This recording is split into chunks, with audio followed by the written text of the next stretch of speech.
Good afternoon, students. Welcome to the next lecture of our subject, that is Basics of Civil Engineering. So, in the previous half, let's take a recap of the previous half that we have discussed. We have started our journey of our chapter number 1, that is from the definition of civil engineering. Then we have gone through the different subdomains of civil engineering. What are the subdomains? Like your structural engineering, geotechnical engineering, transportation engineering. So these subdomains we have gone through that, all the different subdomains of our civil engineering field. Applications of these subdomains we have completed, and how each and every branch is going to contribute in our construction sector. Like your transportation, we are dealing with the modes of transportation. In environmental engineering, we are dealing with the pollution, solid waste management. Correct? Then in your structural engineering, we are going to deal with the design of the structural elements. So whatever the things, whatever the different subdomains we have studied previously, we have seen the applications and also their contribution in our construction sector. Okay. So let's move towards the last topic of our chapter number 1, which we are going to start from our today's session. That is nothing but the introduction to roads, classification of the roads with respect to IRC, and functional cross section of the roads. Okay. So before heading towards the next and the last topic of our chapter number 1, let me remind you, if you have the doubts, any clarity that you want regarding our previous sessions, previous talks, any topic that you find it difficult, please put it in the chat box so that I can take your doubt at that particular point only. Somebody has raised your hand, I can see that. So please, dear student, if you feel any doubt with you, please put it in the chat box. Okay, so that it will be easy for me to take your doubt and then resolve it at that moment. So let's start the last topic of our chapter number 1, that is nothing but introduction to roads. Okay, now you can see the picture. Here is one road which has been there. Now what is the name of this road? या रोडला तुम्ही काय म्हणता? या रोडला तुम्ही काय म्हणणार आहात? Okay, so this particular road we called it as the rigid pavement. हे जे चित्र तुम्ही पाहताय प्रेझेंटेशन मध्ये, हे चित्र कसलं आहे? So this we called it as a rigid pavement. Now what is rigid and what is flexible? Okay, actually what is pavement, that you should understand at first. नेमकं पेव्हमेंट म्हणजे काय, या शब्दाचा अर्थ आधी तुम्हाला माहित पाहिजे. रोड म्हणजे काय, या शब्दाचा अर्थ तुम्हाला माहित पाहिजे. त्यानंतर आपण हे रिजिड पेव्हमेंट म्हणजे नेमकं काय असतं, फ्लेक्झिबल पेव्हमेंट म्हणजे नेमकं काय असतं, त्यानंतर त्याचं क्लासिफिकेशन कशा पद्धतीने केलेलं आहे. ठीक आहे, तो आपण भाग आपण पाहणार आहोत. Okay, so pavements for the roads. So development of the country, it depends on the connectivity of various places with the adequate road network. That is very important. Okay, how the development is going to occur? Yes, if you have the tourist spot in your region. आता पंढरपूर हे तीर्थक्षेत्र आहे. ठीक आहे, मग पंढरपूर पासून पुण्यामध्ये जाण्यासाठी, पंढरपूर पासून मुंबईला जाण्यासाठी, पंढरपूर पासून इकडे कोल्हापूर रिजनला जाण्यासाठी, you should have the good connectivity of the roads, the modes of transportation. जर चांगली गुड एक कनेक्टिव्हिटी असेल तर डेफिनेटली लोकांचं ट्रॅव्हलिंग जास्त होणार आहे. ट्रॅव्हलिंग जास्त होते. टुरिझम किंवा एक स्पॉट आहे आपल्याकडे, होली प्लेस आहे. ठीक आहे, ज्याला महाराष्ट्राची दक्षिण काशी असं म्हटलं जातं पंढरपूरला. सो लोक येतात, ठीक आहे, दर्शन घेऊन जात आहेत. काय करतायत, ही जी मुवमेंट होणार आहे लोकांची, त्यामध्ये काय होतंय, there is generation of the money. ठीक आहे, ट्रॅव्हलिंग होतंय. सो ह्या ट्रॅव्हलिंगचा बेनिफिट आपल्या गव्हर्नमेंटला म्हणा किंवा त्या सिटीसाठी होत असतो, तिथे राहणाऱ्या स्थानिकांसाठी होत असतो. So that will lead to the development in some part. एक सिंपल उदाहरण मी सांगितलं. So development of any country, it definitely depends on the good connectivity of the your modes of transportation. It may be your roads, rails, airways or waterways, but now we are dealing as we are dealing with the roadways, so we are totally discussing the only road networks. Okay, so if you have the good road connections, what you are going to do, what is the benefit? You are going to connect the different tribes of the India. म्हणजे ज्या अशा भटक्या विमुक्त जाती आहेत, अजूनही भारतामध्ये अशा जाती आहेत की ज्यांचं समाजाशी जास्त कनेक्शन नाहीये.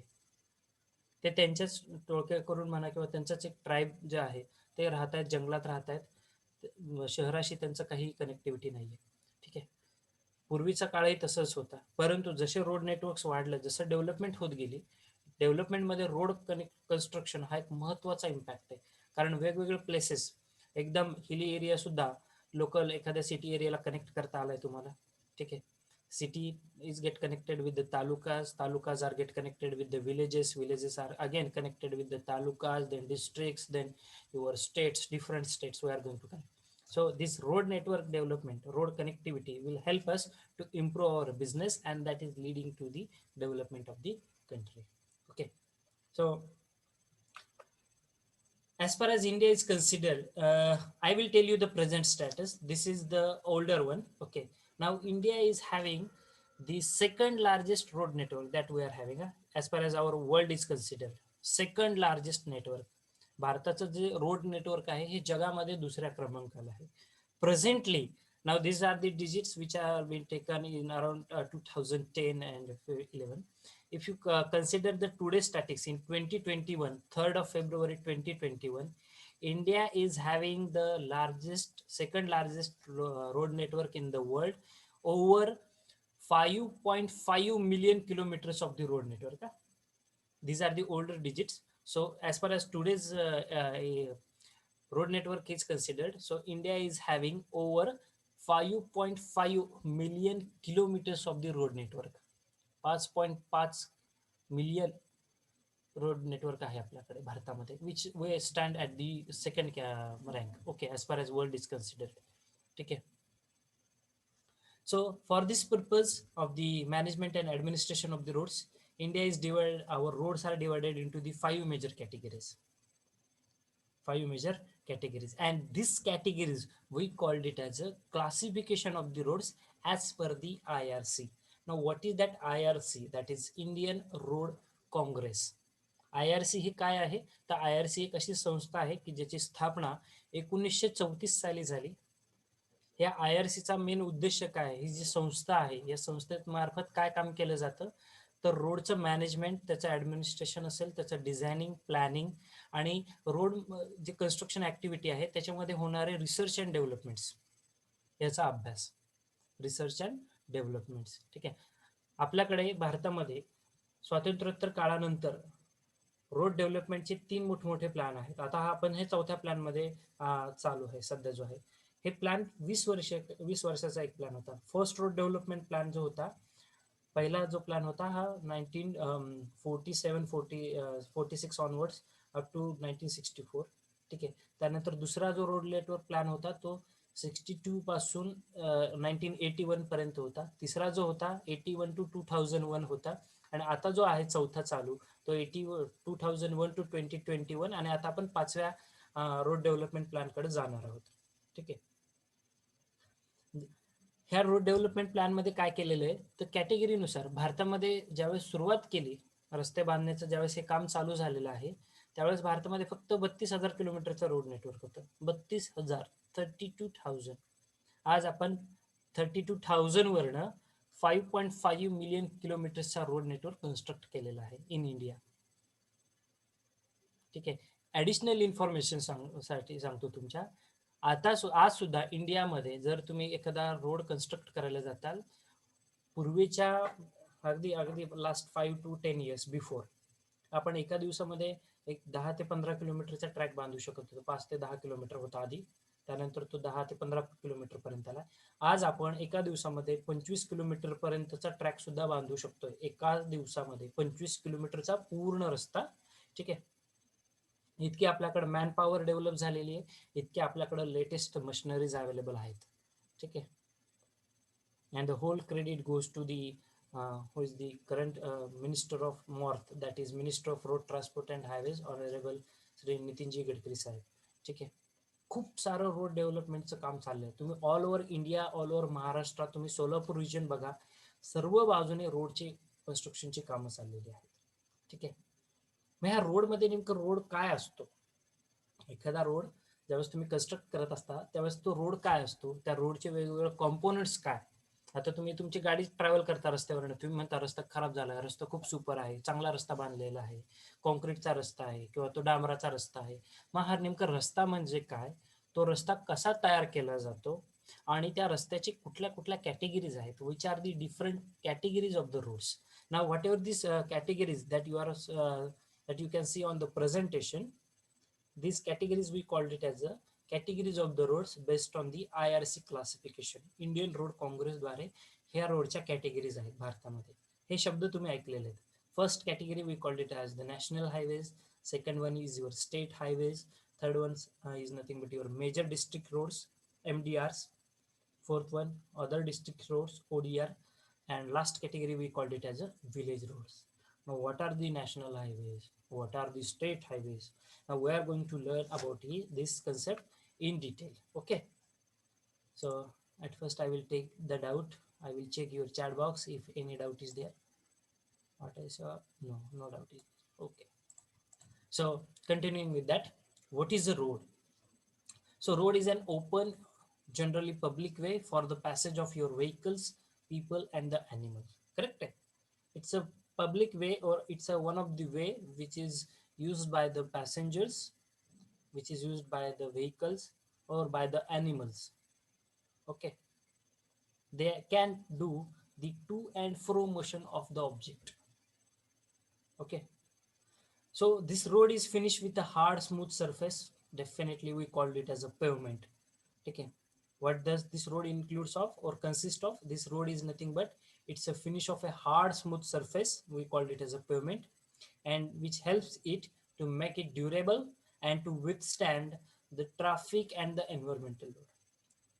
जी काय रोडवरती ट्रॅफिक येते ही ट्रॅफिक त्यानं सस्टेन केली पाहिजे.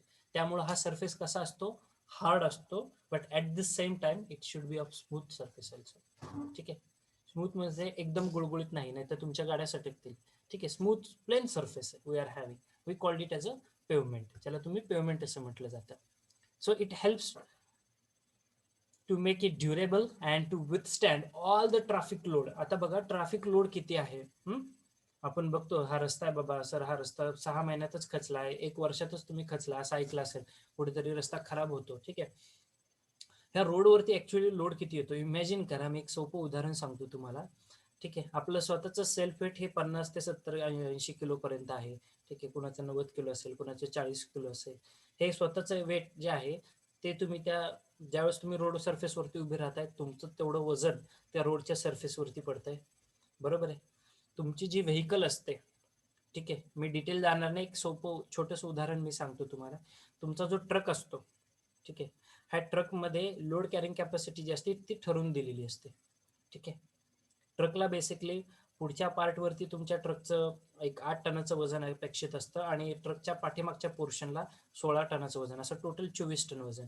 ठीक आहे, आणि त्यावरती तुम्ही लोडिंग करणारं वजन अजून 30 टन म्हणा, 40 टन म्हणा, तर 40 टनापर्यंत तुमचा ॲव्हरेज तुम्ही जर बघितलं असेल, कुठलीही ट्रक जी असते आपली मोठे ट्रक्स किंवा डंपर्स 30 ते 40 टनाचं वजन कॅरी करतात.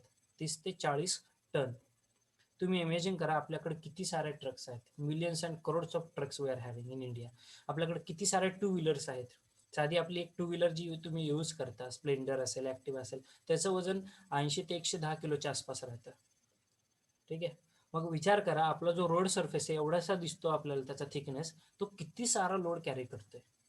मग त्याचं खरंच क्वालिटी कन्स्ट्रक्शन असणं गरजेचं आहे किंवा नाही. ठीक आहे, Abhijit you have raise the hand. If you have the doubt please. Audio problem, my voice is audible? Hello, please respond. My voice is audible or you find it difficult? Put it in the chat box. So this road surface, you just imagine what kind of load that is coming on that particular road surface. किती load येतोय बघा. ठीक आहे, मग हा road कसा बांधला गेला पाहिजे, त्याचे काय क्वालिटी पॅरामीटर्स असले पाहिजेत. ठीक आहे, माझा आवाज येतोय का सर्वांना?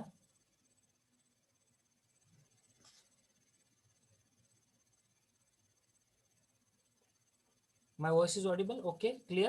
Okay, got it. Okay, so what we have to do, how the pavement is get constructed, how it is going to withstand all the load. Some introductory part we are going to discuss. not in detail, but just a few introductory part we are going to discuss. Okay, as far as this topic is considered. So any road, it may be your bituminous road, जे तुम्ही डांबरी रस्ता ज्याला म्हटलं जातं, or your concrete road. Bituminous road should have the life is around 10 to 15 years. जे तुमचे डांबरी रस्ते बांधले जातात ना, त्याची लाईफ ही कमीत कमी 10 ते 12 वर्ष असते. आणि जे तुमचे कॉन्क्रीटचे रोड असतात त्याची लाईफ 20 ते 30 वर्षांपर्यंत असते. आता तुम्ही इमॅजिन करा किंवा तुमच्या डोक्यात प्रश्न पडला असेल, सर आपल्याकडे बांधलेला रस्ता हा 6 महिन्यात खराब होतो, 10 वर्ष सोडा, 10 महिने सुद्धा टिकत नाही. का? कारण काम करत असताना कुठेतरी फॉल्टी कन्स्ट्रक्शन झालेलं असतं. त्याचं जे डिझाईन असतं रोडचं ते प्रॉपरली फॉलो झालेलं नसतं. And last part is nothing but the corruption. Okay, we can't ignore that thing also. Okay, असं काय नाही की सगळेच रोड 10च महिन्यात खराब होतात. We are having the quality roads also. Okay, किती हजारो लाखो एक उदाहरण आहेत या गोष्टींची सुद्धा. ओके, so introduction about the roads. Now pavement. Okay, road म्हणजेच काय? रस्ता. ठीक आहे. मग जो हार्ड सरफेस असतो रोडचा त्याला तुम्ही काय म्हणता? Pavement. What actually you are going to call it as? You are going to call it as a pavement. त्याला तुम्ही पेवमेंट असं म्हणताय. ठीक आहे. Still somebody has raised. If everyone is going to listen me clearly, I think those who are facing the problem, my voice is not reaching up to them. Please ensure you are in a good internet connectivity zone. Okay. But if from my side audio problem is there, let me know. You can put it in the chat box. Okay. So payment. Before proceeding towards this part, yes, we are going to discuss the definition at first, and then I will discuss the previous one. Okay. So what is a pavement? Pavement म्हणजे काय आता सर्वांना माहित झालंय. Hard surface. आपण रस्त्यावरती तुम्ही रस्ता सगळा यूज करताय, तुम्हाला माहिती आहे. मग रस्त्याचा जो कठीण पृष्ठभाग असतो त्याला काय तुम्ही म्हणताय? पेवमेंट. ठीक आहे, ज्यावरती तुमच्या गाड्या रन होतात. जिथे गाडी पार्क करता रोडच्या कडेला कच्चा सेक्शन असतो तो नाही म्हणत, जो हार्ड सरफेस तुम्ही यूज करताय. ठीक आहे. So highway pavement is what? So highway pavement is a structure consisting of superimposed layers of selected and processed materials whose primary function is to distribute the applied vehicle load to the subgrade. So this is the proper technical definition that one must have about the pavements. So what are the pavements? Pavements or pavement is a structure which consists of superimposed layers or which consists of layers of selected and processed materials. काय आहे pavement म्हणजे? It is nothing but a structure which consists of selected and processed layers of the materials whose primary function is to distribute that vehicle load or vehicle load to the subgrade. Subgrade या शब्दाचा अर्थ काय होतो माहिती सर्वांना? Subgrade म्हणजे तुमच्या जमिनीमध्ये जी काय तुमच्या जमिनीवरती जी काही सॉइल असेल, ठीक आहे, मग ह्या सॉइलवरती लोड येतो. कारण रस्ता आहे, रस्त्याच्या खाली पण काय असणार आहे रे? जमीनच असणार ना, बरोबर आहे. मग रस्त्यावरती जो लोड येतोय, त्या रोड सरफेसवरती जो लोड येतोय, हा लोड युनिफॉर्मली डिस्ट्रीब्यूट झाला पाहिजे तुमच्या खालच्या मातीमध्ये. ठीक आहे. मग पेवमेंट म्हणजे काय असतं? तर असं एक स्ट्रक्चर असतं की ज्यामध्ये वेगवेगळे लेअर असतात मटेरियलचे. Please listen it carefully. काय आहे? पेवमेंटमध्ये काय असतात? वेगवेगळे लेयर्स असतात सिलेक्टेड आणि प्रोसेस्ड मटेरियल्सचे. मग हे मटेरियल म्हणजे नेमकं काय? तर तुमची खडी, सगळ्यात महत्त्वाचं खडी, डांबर आणि त्या खडीमधले जे वेगवेगळे प्रकार असतात. ठीक आहे. त्यांचं फंक्शन काय आहे? Main function. So their main function is to distribute the load. जो काय लोड येणार आहे, व्हेकल लोड. ठीक आहे. To distribute that vehicle load uniformly to the subgrade soil. खाली जी माती आहे त्या मातीमध्ये ते लोड डिस्ट्रीब्यूट झाला पाहिजे. Second definition we are going to discuss what is about the pavement. It can be also defined as a structure which separate the tires of the vehicles from the underlying foundation. खाली जी काही तुमची माती आहे, माती आणि वरचा पृष्ठभाग, ठीक आहे, टायर्स, याच्यामध्ये जो पार्ट असतो त्याला तुम्ही पेवमेंट असं म्हटलं जातं. ठीक आहे. So pavement where you can see that payment. रोडवरती तुम्ही पेमेंट्स म्हणजे तुम्ही हार्ड सरफेस पाहताय. एअरपोर्टमध्ये जे रनवेज असतात ज्यावरती तुमच्या एअरक्राफ्टचं लँडिंग केलं जातं तो सुद्धाच एक पेमेंट स्ट्रक्चर असतात. ठीक आहे. किंवा पार्किंग एरियामध्ये तुम्ही बघितलं असेल. ठीक आहे. So payment. So you can see this one of the structure of the payment. A multi-layer system that distributes the vehicular load over a larger area. आता बघा हे तुमचं टायर आहे, गाडीचा ऍक्च्युअल टायर आहे. ठीक आहे. गाडीचा टायरचा हा लोड, गाडीचा लोड कसा अप्लाय होणार आहे इन द डाऊनवर्ड डायरेक्शन. असा लोड अप्लाय होणार आहे डाऊनवर्ड डायरेक्शन. हा तुमचा रोड सरफेस आहे. ठीक आहे. मग याचे वेगवेगळे लेयर्स कुठले आहेत तर पहिल्या लेअरमध्ये बघताय 2 इंचेस हॉट मिक्स अस्फाल्ट. ठीक आहे. Hot mix Asphalt HMA. Hot mix Asphalt म्हणजे काय, डांबर आणि खडी याचं मिश्रण. ठीक आहे. बारीक तुम्ही बघितलं असेल डांबर आणि खडीचं मिश्रण लेड केलं जातं रोडवरती. बरोबर आहे. सो डांबर आणि खडी याचं मिश्रण. त्यानंतर आहे 4 inches Asphalt base course. Second पहिला हा 2 इंचाचा थर होता, त्याच्यानंतर खाली हा 4 इंचाचा थर आहे बेस कोर्स. ठीक आहे. 6 इंच डेन्स ग्रेडेड ॲग्रिगेट सब बेस कोर्स, त्याच्या खाली आहे सब बेस कोर्स. त्यानंतर आहे तुमचा सबग्रेड. ठीक आहे. आता हा जो थिकनेस असतो 2 इंच 4 इंच 6 इंच हा सगळीकडे कॉन्स्टंट आहे का, नाही. हे कॉमन पॅरामीटर्स सांगितलेले आहेत. ठीक आहे. जर हा रोडचा थिकनेस कशावरती डिपेंड असतो, खाली जी तुमची माती ना सबग्रेड सॉईल. ठीक आहे. जर ती माती हार्ड सरफेस असेल, ठीक आहे, तुमच्याकडे कठीण पृष्ठभाग आहे, तर हा वरचा थिकनेस तुम्ही व्हॅरी करू शकता. किंवा जसं ट्रॅफिक असेल, डिपेंड कशावरती करतो, रोड किती कशा पद्धतीने बांधायचा, हा थिकनेस कशा पद्धतीने घ्यायचा आहे. It totally depends on the load which is vehicular load which is coming on that particular track. तुमच्या कॉलनीतला रस्ता आहे. ठीक आहे. मग कॉलनीतल्या रस्त्यावरती तुम्हाला माहिती आहे क्वचित प्रसंगी एखादा ट्रक वगैरे येऊ शकतो. बरोबर आहे. नेहमी दररोज काय ट्रक येणार आहे का, नाही. क्वचित प्रसंगी येऊ शकतो कॉलनीतल्या रस्त्यामध्ये. ठीक आहे. तेच तुमचा नॅशनल हायवे, हजारो लाखो ट्रक त्या रोडवरनं जाणार आहेत दररोज. मग त्या रोडचं डिझाईन हे वेगळं असतं, तुमच्या कॉलनीतल्या रस्त्याचं डिझाईन वेगळं असतं. हे टोटली डिपेंडेंट कशावरती आहे तर ते डिपेंड करतं तुमच्या व्हेहिक्युलर लोड. आणि ह्या व्हेहिक्युलर लोडमध्ये एक महत्त्वाचा फॅक्टर असतो, त्याला म्हटलं जातं ॲक्सेल लोड. कुठलाही रोड जर बांधायचा असेल तर आपण ॲक्सेल लोड सर्वे करतो.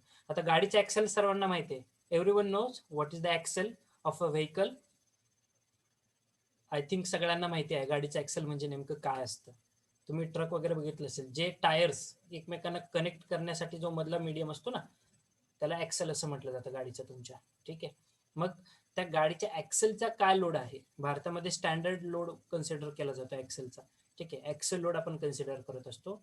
आणि ह्या ॲक्सेल लोडवरनंच ठरवलं जातं की रोडचं कन्स्ट्रक्शन कसं असलं पाहिजे. ठीक आहे. ॲक्सेल लोड म्हणजेच तुमचा व्हेहिक्युलर लोड आपण कन्सिडर करत असतो. Keep the thing in your mind, fix it. Whatever the road construction activities which are going in India, we are going to consider the axle load. कुठल्याही कुठल्या एरियामध्ये कशा पद्धतीनं रोड पाहिजे. ठीक आहे. हे डिपेंड कशावरती करत असतं तर त्याच्यावर तिथे ॲक्सेल लोड किती येणार आहे त्या रस्त्यावरती. ठीक आहे. कुठलीच ट्रॅफिक नाही, तुम्ही एकदम भारी एकदम जास्त लोड कॅरी करणारा रस्ता बांधलेला आहे ज्याच्यासाठी तुम्हाला जास्त खर्च करावा लागलाय, चालेल का, उपयोग नाही ना. जर तिथे ट्रॅफिकच जास्त नसेल तर तुम्ही ज्यामध्ये आपल्याला कमी पैसे लागतील, कमी पैशामध्ये तो चांगला प्रकारचा रस्ता होईल असा तुम्ही रोड बांधू शकताय. थिकनेस व्हॅरी करू शकताय. त्याचे डिझाईन पॅरामीटर म्हणजे हा जो थिकनेस असतो हा व्हॅरी करू शकता तुम्ही. ठीक आहे. So totally it depends on the axle load survey. So please keep the thing in your mind. So payments we have started with that. Yes, function of the payment. नेमकं रस्त्याचं काम काय असतं जर तुम्हाला कोणी विचारलं. So functions of the payments. First function is to reduce and distribute the traffic loading. Traffic जो काही ट्रॅफिक लोड येतोय, व्हेहिक्युलर लोड, व्हेहिकलवरती माणूस असतो म्हणजे काय रे, तुम्ही गाडी चालवताय, ट्रॅफिक लोड आहे, ट्रॅफिक होत आहे. So to reduce and distribute the traffic loading so as not to damage the subgrade. खालची जी काय माती असेल ती माती डिस्टर्ब होऊ नये, डॅमेज होऊ नये यासाठी तो लोड युनिफॉर्मली डिस्ट्रीब्यूट करणं. Second function of the payment, provide the vehicle access between the 2 points under all weather conditions. ठीक आहे. दोन वेगवेगळ्या ठिकाणांमध्ये कनेक्ट करण्यासाठी व्हेकल ॲक्सेस राहणं. ठीक आहे, प्रोव्हाइड करतो आपण. Provide the safe smooth and comfortable ride, that is the most important. Provide safe smooth and comfortable ride to the road users without undue delays and excessive wear and tear. हे सगळ्यात महत्त्वाचं function असतं कुठल्याही पेमेंटचं. ठीक आहे. तुमची journey safe झाली पाहिजे. तुम्ही ज्यावेळेस गाडी ट्रॅव्हल करताय त्यावेळेस तुम्हाला ट्रॅव्हलिंग करताना, ज्याला रायडिंग असं म्हटलं जातं, गाडी चालवणे म्हणजे काय, गाडी रायडिंग हा शब्द आहे इंग्लिशमध्ये. सो तुमची जर्नी ही कम्फर्टेबल असली पाहिजे. गाडी चालवताना त्रास वाटला नाही पाहिजे कुठला. And without excessive wears and tears. ठीक आहे. म्हणजे तुमचे टायरचं जे फ्रिक्शन होतं, आता गाडी जे आहे, गाडी टायर तुमचे रन होत आहेत त्या रोडवरती, बरोबर आहे. मग there is a friction, continuous friction which is going to happen between the tire and the road surface, between the tire and the road surface. If this friction exceeds their limit, what will happen, your tire will going to burst. तुमचं गाडीचं tyre bast होईल किंवा puncture होतं. ठीक आहे. किंवा एकदम smooth surface आहे, एकदम गुळगुळीत सरफेस आहे, गाडी चालवायला घेतली तुम्ही, तुमची गाडी काय होणार आहे, स्किड होणार आहे, गाडी घसरते, स्लिप होते, बरोबर आहे. चालताना अचानक गाडी स्लिप झाली, तुम्ही असं ऐकलं असेल. सो काय होतंय, so there is a very smooth surface. And also one technical reason is that if you are braking, centrifugal force is more than the braking force, definitely your vehicle is going to skid. Okay. So for main important function of the pavement is nothing but to provide the safe, smooth and comfortable ride to the road users. Okay. Then meet the environmental and the aesthetic requirements as per the design, limited the noise and the air pollution, reasonable economy. Okay. This part is not belongs to your syllabus, still I am explaining just for some additional information. ठीक आहे. मग हा रस्ता बांधत असताना what are the requirements of this road, तुम्ही कुठलाही road ज्यावेळेस बांधत असताल त्याच्यावर काय रिक्वायरमेंट्स असल्या पाहिजेत. So road is having sufficient thickness to spread the loading to a pressure intensity tolerable by the subgrade. रस्त्याचा थिकनेस कसा पाहिजे बघा, रस्त्या बांधकाम करत असताना मॅन्डेटरी काय आहे, म्हणजे काय रिक्वायरमेंट असल्या पाहिजेत. That road should have the sufficient thickness to spread the loading, म्हणजे जो काय लोड येणार आहे, to the pressure intensity tolerable by the subgrade. ठीक आहे. जो काही लोड येतोय तो खालच्या मातीने हा लोड घेतला पाहिजे. म्हणजे 10 गाड्या पळता येतं, इतका लोड झालाय त्या रोडवरती की डायरेक्ट रस्ता खचलाय, असं होता कामा नये. तर खालची जी माती असेल रस्त्याच्या खाली, ठीक आहे, बॉटमला, त्या मातीनं तो सगळा लोड युनिफॉर्मली घेतला पाहिजे. सफिशियंटली स्ट्रॉंग, सेकंड रिक्वायरमेंट काय आहे आपल्या रस्त्यांची, our pavement should be sufficiently strong to carry the imposed stress due to the traffic load. आता लोड ऍक्ट होतोय म्हणजे काहीतरी स्ट्रेस इंड्यूस होणार आहे. ठीक आहे.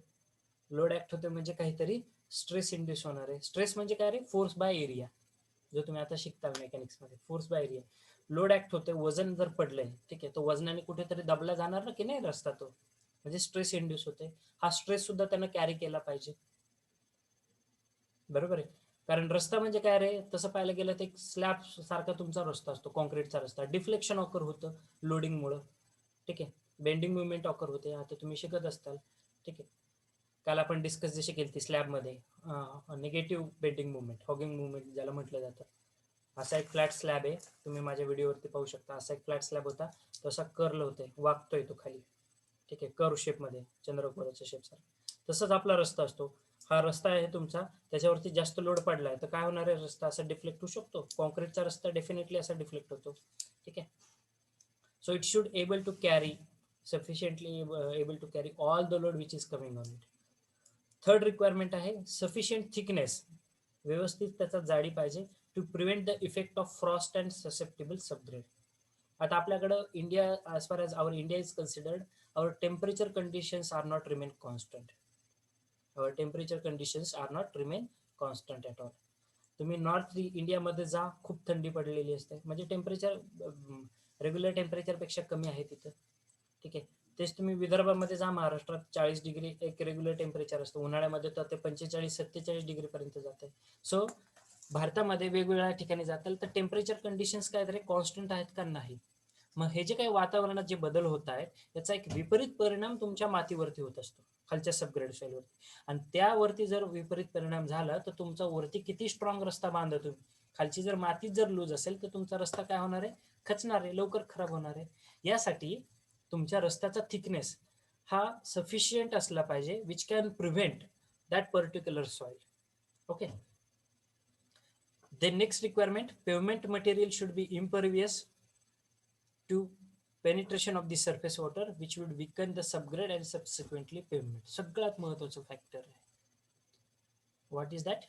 Your pavement material should be impervious.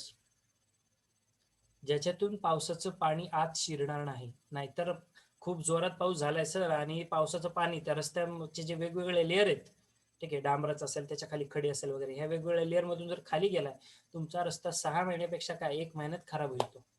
ठीक आहे. त्यामुळे पावसाचं पाणी जर असेल ते ड्रेन आउट केलं जातं रोड सरफेसवरनं. ठीक आहे. So it should be impervious. जे काही तुम्ही मटेरियल वापरणार आहात रोड कन्स्ट्रक्शनमध्ये, it should be impervious. Okay. And it should be skid resistance also. म्हणजे खूप स्मूथ सरफेस नको आहे. नाही तर गाडी घेतली, गाडी 10 मीटर गेली आणि लगेच गाडी घसरली का? खालचा सरफेस खूप गुळगुळीत आहे सर. रस्त्याची जी खडी आहे, जी रोड कन्स्ट्रक्शनमध्ये वापरलेली खूप गुळगुळीत आहे. गाडी चालू केली आणि गाडी सटकली त्याच्यावरनं. So it should have the good skid resistance also. Okay, so for today's lecture we will stop here for this particular time, as we are having some time constraint. Only 3 minutes are left. So still, if you have the doubt regarding the today's session, I just started. We haven't completed the classification part also and functional cross section of the road also. So we have just started with the road, introduction to roads. Okay, so still if you feel you have the doubt, please put it in the chat box. अगदी मराठीत विचारलं तरी चालेल. Meanwhile I will take your attendance.